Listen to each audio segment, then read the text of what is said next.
Labour's Wes Streeting has admitted that he should have done more to defend women who voiced concerns about trans issues when he worked at the controversial charity Stonewall and at the National Union of Students before entering politics. Speaking at a literature and arts festival over the weekend, Streeting said, "I think it's a fair challenge and fair criticism to say that gender-critical feminists and women who raised concerns about women's-only spaces or erasure from NHS documents were written off as bigots and people shut them down." He goes on to say that was wrong. His admissions come just days after it was revealed that Labour want to make it easier to change gender, though, and it has left people scratching their heads. I'm joined now by the former editor of The Sun, Kelvin Mackenzie. Kelvin, is Wes Streeting performing an epic reverse ferret here? He is indeed, and there will be lots of this, right? Lots of this, because when they all get to power, they'll say the complete opposite.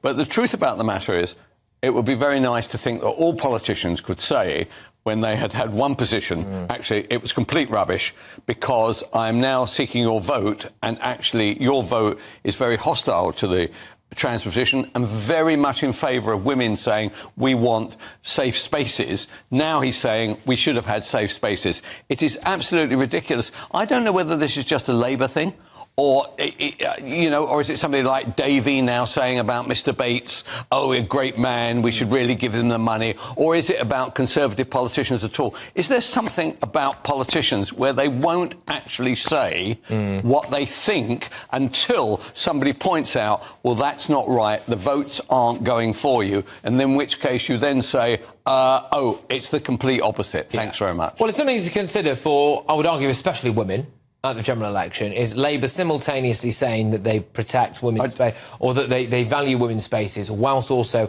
pushing a policy that would essentially lead to more men able to access those women's spaces. But Kelvin, I'll shift it on now, because there's yet another sign that the Conservative Party's election campaign is growing more chaotic by the day. It's emerged that the party still needs to find about 150 candidates to stand in the election. That's the equivalent of selecting a candidate every 100 minutes for the next 12 days. The party's candidate crisis has been worsened by the ever-growing list of MPs standing down.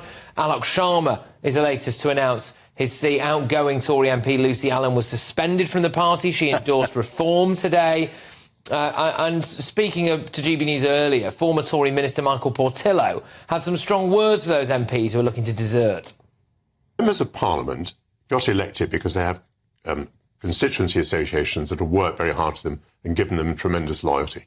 I think it is the most profound discourtesy to give up your seat when the election is announced. If you want to leave... We do also, for what it's worth, have Steve Baker, the Tory MP as well, who has decided to campaign from Greece. Yeah, that's right. I mean, what's going on here, Kelvin? It's chaos. Well, honestly, I blame Sunak in the first instance. He springs July the 4th on everybody, including his own side. They feel very irritable. Loads of people are heading for the door. Personally, I'm pleased a number of them are going, to be fair, but the whole thing doesn't seem to have a core to it, to the point where Conservative Central Office are now telling MPs, get out and campaign. And the MPs are saying, actually, if you think I'm going to knock on the door and be told to bugger off by a whole load of people in a high street, you're smoking something.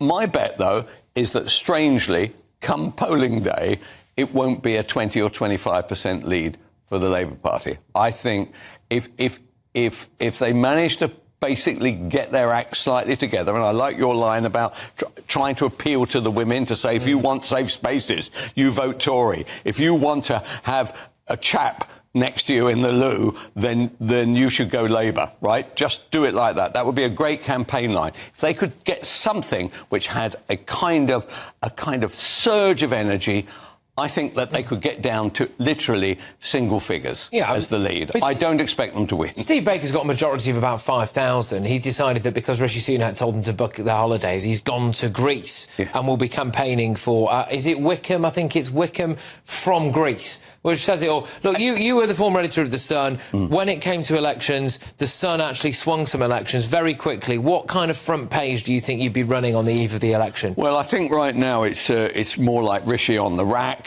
But, you know, if, for instance, they get a following breeze, you know, Starmer stuff, or in the end, the thing I really, really hope that at Kingston, that the voters dump Davey.